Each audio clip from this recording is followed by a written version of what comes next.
दोस्तों, हर नौजवान युवक का यह सपना होता है कि वह अपनी अलग पहचान बनाए। पहचान उसकी योग्यता पर बनी हो, वह कुछ ऐसा कर दिखाए जिस पर उसे गर्व हो। कुछ ऐसा ही सोचना था एक व्यापारी के बेटे का। यह कहानी है जापान के एक व्यापारी की, जो उस शहर का सबसे अमीर व्यक्ति था। उसके पास सब कुछ था।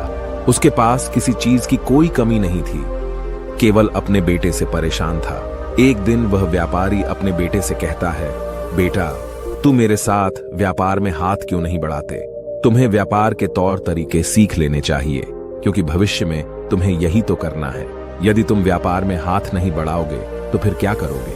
वह नौजवान युवक अपने पिता से कुछ नहीं कहता, क्योंकि उसका व्यापार में बिल्कुल भी मन नहीं लगता था। वह दिन भर मार्शल आर्ट्स की किताबें पढ़ता, और जब भी कोई समुराई शहर में आता तो वह पूरा समय उसी के पीछे पीछे घूमता रहता। एक बार पूरे परिवार के सदस्यों ने मिलकर उसे समझाने की कोशिश की। वे कहने लगे, बेटा, तुम्हारे पास इतना बड़ा व्यापार है, फिर भी तुम अपने पिता का हाथ क्यों नहीं बढ़ाना चाहते? यदि तुम अपना व्यापार नहीं देखोगे तो फिर कौन देखेगा? इस पर वह नौजवान युवक जवाब देते हुए कहता है, मैं खुद के दम पर कुछ बनना चाहता हूं। मैं चाहता हूं कि मेरी एक अलग पहचान हो, लोग मुझे जाने, और इसलिए मैं इस देश का सर्वश्रेष्ठ धनुर्धर बनना चाहता हूं। उस युवक की यह बात सुनकर उस व्यापारी को बहुत क्रोध आया, लेकिन फिर भी उसने अपने क्रोध पर काबू पाया। कुछ देर सोच विचार करने के बाद उस व्यापारी ने अपने बेटे से कहा, बेटा, अगर तुम यही करना चाहते हो तो ठीक है, मैं अगले 3 साल का समय तुम्हें देता हूं। यह सुन वह नौजवान युवक बहुत खुश हुआ। तभी आगे वह व्यापारी कहता है, लेकिन मेरी एक शर्त है। इस पर वह नौजवान युवक कहता है, क्या शर्त है आपकी पिताजी? उसके पिताजी अपने बेटे से कहते हैं, देखो, मैं तुम्हें अगले 3 साल का समय तो दे रहा हूं, लेकिन तुम्हें हर साल मुझे यह बताना होगा कि तुम क्या कर रहे हो और तुमने उसमें कितनी उन्नति कर ली है। यदि तुम मुझे अपने काम से संतुष्ट कर पाए तब तो ठीक है, वरना तुम्हें मेरे साथ मेरे व्यापार में हाथ बढ़ाना होगा। नौजवान युवक काफी सोच विचार कर अपने पिता से कहता है, ठीक है पिताजी, मुझे आपकी शर्त मंजूर है। उसके ठीक 2 दिन बाद वह नौजवान युवक अपने पिता की आज्ञा लेकर धनुर्विद्या सीखने के लिए घर से निकल पड़ता है, और वह कई दिनों की यात्रा करके एक गुरु के पास पहुंचता है। वह गुरु जापान में धनुर्विद्या और युद्ध कला सिखाने के लिए प्रसिद्ध थे।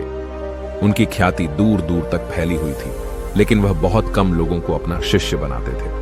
वह नौजवान युवक उन गुरु के पास पहुंचकर उन्हें प्रणाम करता है और कहता है, हे गुरुवर, मैंने आपके बारे में बहुत सुना है और इसीलिए मैं बहुत दूर से यात्रा करके आपके पास आया हूं। मैं आपसे धनुर्विद्या सीखना चाहता हूं। मैं धनुर्विद्या में बेहतर होना चाहता हूं। फिर जवान युवक सारी बातें कहता जा रहा था, लेकिन इस पर गुरुवर कुछ भी जवाब नहीं दे रहे थे। और जब कुछ देर तक उन गुरुवर ने जवाब नहीं दिया, तो इस पर उस नौजवान युवक ने अपने घर पर बीती सारी बातें उन गुरु को बता दी। उसने यह बता दिया कि किस तरह से उसके पिता ने उसके सामने शर्त रखी है कि यदि वह अपने जीवन में सफल न हो पाया, उसने अपने जीवन में वह न कर पाया जो वह करना चाहता है, तो उसे उनका व्यापार आगे बढ़ाना होगा।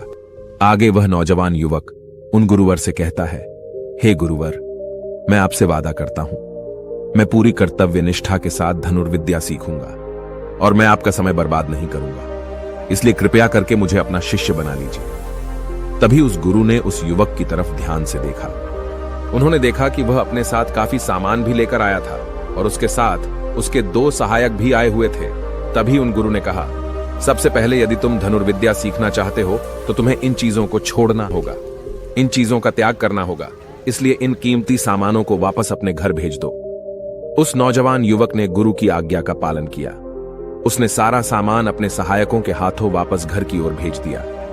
आगे गुरुवर उस नौजवान युवक से कहते हैं, देखो, यदि तुम धनुर्विद्या सीखना चाहते हो तो तुम्हें 2 शर्तें माननी होगी। इस पर वह नौजवान युवक कहता है, गुरुवर, आप जैसा भी कहें, मैं सब करने के लिए तैयार हूं, लेकिन मुझे अपना शिष्य बना लीजिए।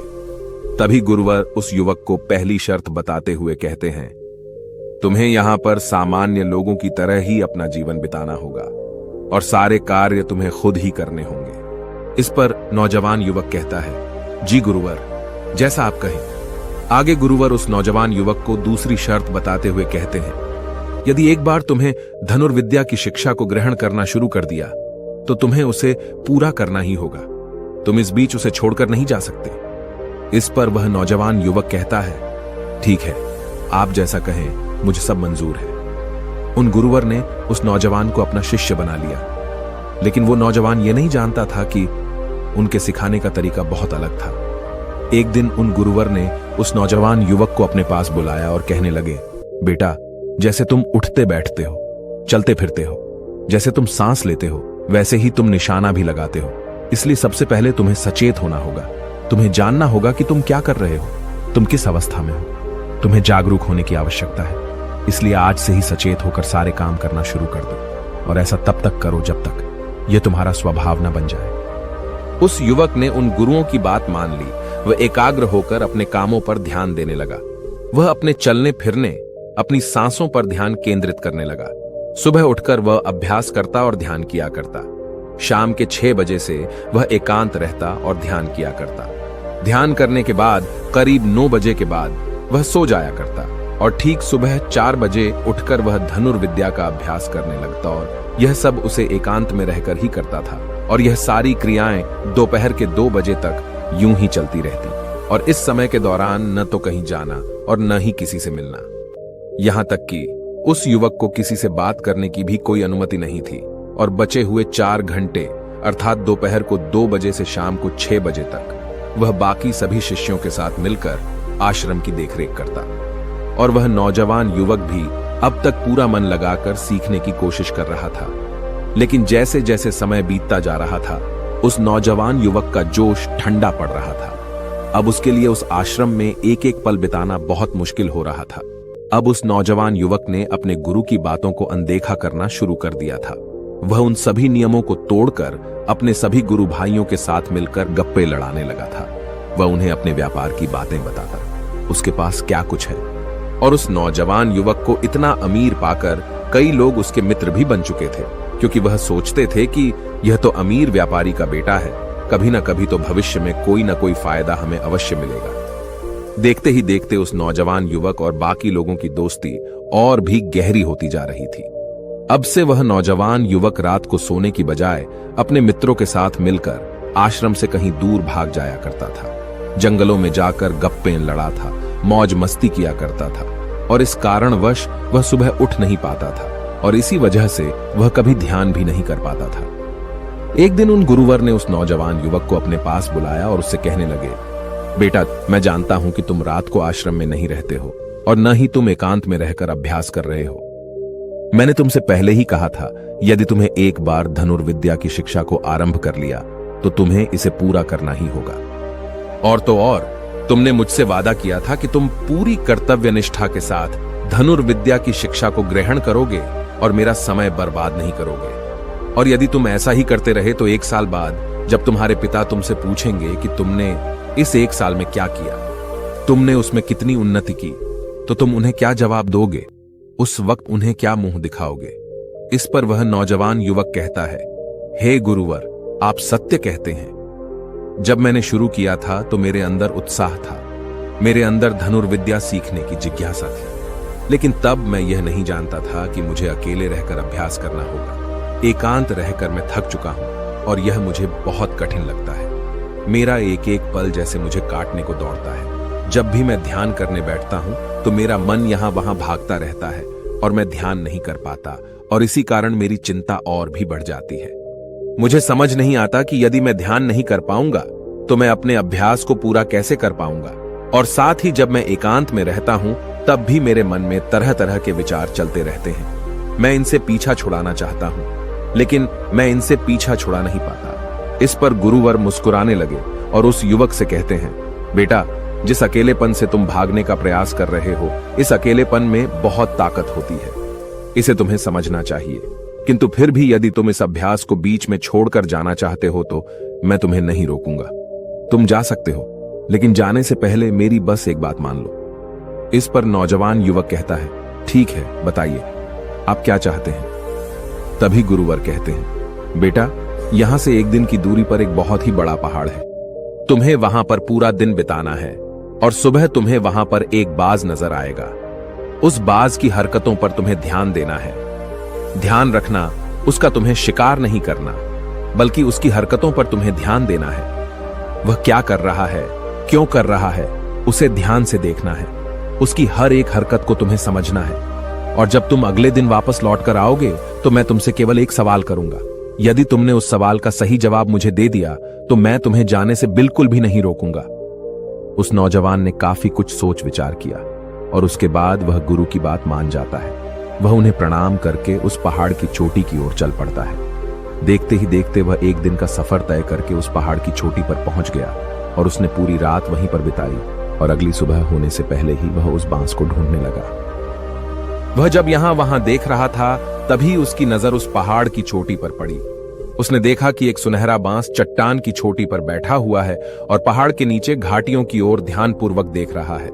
वह नौजवान युवक उस बांस को देखकर झुक गया और छुपकर उसकी सारी हरकतों पर नजर रखने लगा। उस नौजवान युवक ने देखा कि कुछ चरवाहे अपनी भेड़ बकरियों को उस घाटी में चराने के लेकर आए हैं और तभी उस युवक की नजर उस पर पड़ी जो एकदम शांत बैठा हुआ था। लेकिन तभी अचानक उसने उड़ान भरी और नीचे की ओर गोता लगाते हुए वह उन चरवाहों के पास पहुंचा। जब तक चरवाहों की नजर उस बांस पर पड़ती तब तक उसने उन भेड़ बकरियों में से एक बकरी के बच्चे को अपने पंजों में दबोचा और उसे ले उड़ा। जब तक चरवाहे कुछ समझ पाते तब तक शिकार हो चुका था। वह नौजवान युवक यह देखकर बहुत हैरान रह गया। यह समझ चुका था कि आखिर गुरु ने उसे इस चोटी पर क्यों भेजा है। वहां से वापस अपने गुरु के पास लौटा और उसने वहां पर बीती हुई सारी कहानी उन गुरुवर को बता दी। तभी गुरुवर उस युवक से कहते हैं, अच्छा तो तुम मुझे यह बताओ कि तुमने वहां पर क्या सीखा। तभी वह नौजवान युवक कहता है, गुरुवर वह बाज बहुत ही चालाक है। काफी देर तक तो यूं ही वह शांत रहा, लेकिन जैसे ही उसे अपना शिकार नजर आया उसने शिकार तय किया और एक उड़ान भरी और उड़ान के साथ वह अपने शिकार को ले उड़ा।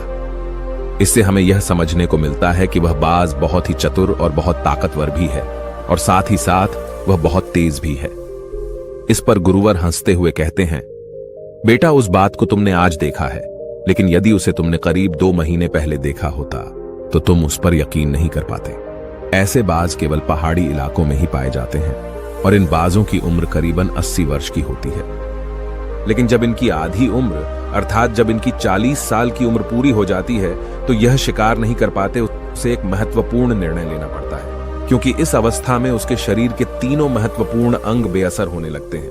पहला, पंजे, जो कि लंबे और लचीले हो जाते हैं और शिकार पर पकड़ बनाने में कमजोर होने लगते हैं। दूसरा, चोंच, जो कि आगे की ओर मुड़ जाती है और भोजन निगलने में मुश्किलें होने लगती हैं। तीसरा, पंख, जो भारी हो जाते हैं और सीने से चिपकने कारण पूरे खुल नहीं पाते हैं। ये उसके उड़ान सीमित कर देते हैं। भोजन ढूंढना, भोजन पकड़ना और भोजन खाना तीनों काम करना मुश्किल हो जाते हैं। उसके पास 2 ही रास्ते बचते हैं, या तो शरीर छोड़ दें या फिर खुद में बदलाव करे। इनका शरीर मृत्यु की ओर बढ़ने लगता है, लेकिन इनकी विशेषता तो यही है कि ये बाज अपनी मृत्यु को स्वीकार नहीं करते। जहां पहला रास्ता सरल और तुरंत समाधान देने वाले हैं, वहीं दूसरा अत्यंत पीड़ादायी और लंबा बांस पीड़ा चुनता है और खुद में बदलाव करता है। वह धीरे धीरे उड़ान भरकर किसी ऐसी जगह पर जा पहुंचते हैं जहां बहुत शांति होती है और वहां अपना घोंसला बनाता है। फिर वहां पर जाकर वो सबसे पहले अपनी कमजोरी अर्थात अपनी उस मुड़ी हुई चोंच को पत्थर पर मार मार कर उसे तोड़ देते हैं। अपनी चोंच तोड़ने से ज्यादा पीड़ादायक कुछ भी नहीं पक्षी के लिए। अब वह इंतजार करता है चोंच के फिर से उगाने का। उसके बाद वह अपने पंजे भी उसी प्रकार तोड़ देता है और इंतजार करता है पंजों के दोबारा उगाने का। और देखते ही देखते इनके पंजों में नए नाखून आते हैं। नई चोंच और पंजे आने के बाद वह अपने भारी पंखों को एक एक कर नोच कर निकालता है और प्रतीक्षा करता है पंखों का फिर से उगाने का। और इस क्रिया में पूरे 3 महीने लगते हैं और 3 महीनों के अंदर इन बाजों का एक नया पुनर्जन्म होता है और तब उसे मिलती है वही भव्य और ऊंची उड़ान, पहले जैसी नहीं। इस पुनर्जन्म के बाद वह 30 साल और जीता है, ऊर्जा, सम्मान और गरिमा के साथ। आगे गुरुवर इस नौजवान युवक से कहते हैं, तुम उस बाज की तारीफ कर रहे हो जो अकेले रहना पसंद करता है, शांत रहना पसंद करता है, जो पूरे 3 महीने एकांत में रहकर तपस्या करता है, अपने आप को शिकार के लायक बनाता है, तब जाकर वह कहीं शिकार करने योग्य बन पाता है। तुमने देखा होगा कि जो भी ताकतवर इंसान है वह हमेशा एकांत ही रहता है, लेकिन जो व्यक्ति कमजोर है जिसके अंदर तरह तरह की कमियां हैं, वह लोगों के बीच छुपने का प्रयास करता है। आगे गुरुवर उस नौजवान युग से कहते हैं, मेरी बात ध्यानपूर्वक सुनो। यदि तुम अपने जीवन में सफल होना चाहते हो, अपनी पहचान बनाना चाहते हो, तो सबसे पहले दिशाहीन से दृढ़ निश्चय वाले बनो। क्योंकि जब तुम खुद के लिए समय निकालते हो, जब तुम एकांत रहने का चुनाव करते हो, तो तुम अपने दिन में जो भी काम कर रहे हो उस पर तुम ध्यान दे पाते हो, तुम सचेत हो पाते हो और साथ ही तुम किसी भी चीज पर सही निर्णय भी ले पाते हो। और एकांत आपको हमेशा कुछ न कुछ नया सिखाता ही रहता है। आगे गुरुवर उस युवक को दूसरी बात बताते हुए कहते हैं, आज जो मौका तुम्हारे पास है वह मौका तुम्हें दोबारा नहीं मिलेगा। इसीलिए इस मौके की कीमत को समझो, क्योंकि तुम्हें एकांत खुद को बनाने के लिए मिला है। तो अपने जीवन में देखो, उसे समझो और उन कमियों को दूर करो। तुम तो बड़े शहर से हो और तुमने यह भी देखा होगा कि शहर के लोग अपना पालन पोषण करने के लिए दिन रात मेहनत करते रहते हैं। न तो उनके पास सीखने का समय है और न ही एकांत में रहने का। इसलिए वह कभी भी खुद को जान तक नहीं पाते। यह अकेलापन, यह संघर्ष जिसे तुम व्यर्थ समझ रहे हो और जिसे तुम यूं ही बर्बाद कर रहे हो, यह मौका तुम्हें कुछ बनने के लिए मिला है और यह मौका दोबारा लौटकर वापस नहीं आएगा। आगे गुरुवर उस युवक को अगली बात बताते हुए कहते हैं, जिन लोगों के साथ तुम घूमते रहे हो, जिनके साथ गप्पे लड़ा रहे हो, जिनके साथ अपना समय काट रहे हो, उन्हें तो खुद तक नहीं पता कि वह क्या कर रहे हैं। उन्हें खुद इस बात का एहसास नहीं है कि वह खुद अपना कितना बड़ा नुकसान कर रहे हैं। तुम ऐसे लोगों के साथ अपना समय बिताते हो तो अवश्य ही तुम भी दिशाहीन हो जाओगे और तुम भी यह समझ नहीं पाओगे कि तुम्हें अपने जीवन में क्या करना है। शुरू में तुम्हें अकेले रहने में थोड़ी तकलीफ जरूर होगी, लेकिन धीरे धीरे आपको इसके साथ रहने की आदत पड़ जाएगी। इसलिए अकेलेपन का इस्तेमाल एकांत रहने के लिए करो और अपना उद्देश्य याद रखो। यह याद करो कि तुम यहां पर क्यों आए थे और तुमने अपने जीवन में क्या लक्ष्य तय किए थे। गुरुवर के इतना कहने के बाद वह नौजवान युवक सोचने लगा। वह यह समझने लगा कि आखिर वह यहां पर क्यों आया था। तब उसे याद आया कि उसके गुरु ने उसे क्या कहा था कि अपने अकेलेपन का इस्तेमाल करो, क्योंकि अकेलापन ही एकांत बन जाएगा और वह तुम्हें आगे बढ़ने में तुम्हारी मदद करेगा। दूसरी बात, अभ्यास में संतुष्टि ढूंढो, क्योंकि उस नौजवान युवक के गुरु ने कहा था कि सारा ध्यान केवल अभ्यास में लगाना, इसके अलावा कुछ और पाने की कोशिश नहीं करना। क्योंकि जब हम कहीं और जाने की या कुछ अलग पाने की कोशिश करने में लग जाते हैं, तब हम अपने मन के बनाए हुए जाल में फंसते चले जाते हैं और हमारा संबंध वर्तमान से टूट जाता है। और तब हमें ऐसा लगने लगता है जैसे हम कहीं पर फंसे हुए हैं। हम बहुत दुखी हैं, हम बहुत निराश हैं और कहीं पर पहुंच नहीं पा रहे। और इसी के साथ में उस नौजवान युवक को उन गुरु की तीसरी बात भी याद आती है कि प्रकृति में ध्यान करो। जब भी तुम्हें समय मिले तो किसी एकांत जगह पर या फिर किसी पेड़ के नीचे बैठकर ध्यान करो। केवल अपनी सांसों पर ध्यान दो। विचार खुद शांत होने लगेंगे और जब तुम्हारे विचार शांत होने लगेंगे तब तुम्हें आभास होगा कि तुम प्रकृति के साथ जुड़े हुए हो, तुम इस धरती के साथ जुड़े हुए हो। ऐसा करने से अकेलेपन का वह भाव हमेशा हमेशा के लिए खत्म होने लगेगा और तब तुम यह जान पाओगे कि यह पल ही वह अवसर है जहां तुम खुद को पूरी तरह से जान सकते हो। तभी तुम अकेलेपन का फायदा उठा सकोगे और इसी तरह से अकेलेपन को जीता जाता है। इन सभी बातों को ध्यान करके उस नौजवान युवक ने यह निश्चय किया कि वह आश्रम छोड़कर कभी कहीं नहीं जाएगा जब तक कि वह अपने इस लक्ष्य को प्राप्त नहीं कर लेता। यहाँ पर एक सर्वश्रेष्ठ धनुर्धर बनने आया था और वह यहाँ से सर्वश्रेष्ठ धनुर्धर बनकर ही जाएगा।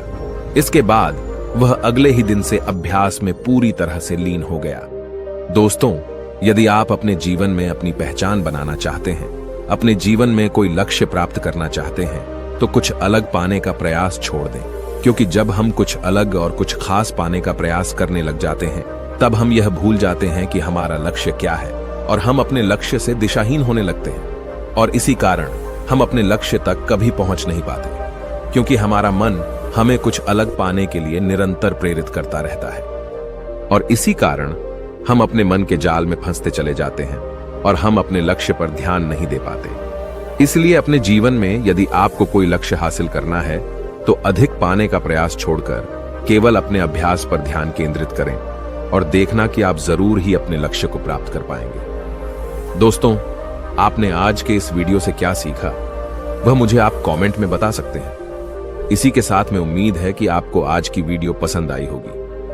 तो इस वीडियो को उस इंसान को शेयर करें और उसी के ठीक बाद चैनल को सब्सक्राइब करें। तो चलिए फिर मिलते हैं ऐसी एक और नई वीडियो में। तब तक के लिए अपना ख्याल रखें। धन्यवाद और नमो बुद्धाय।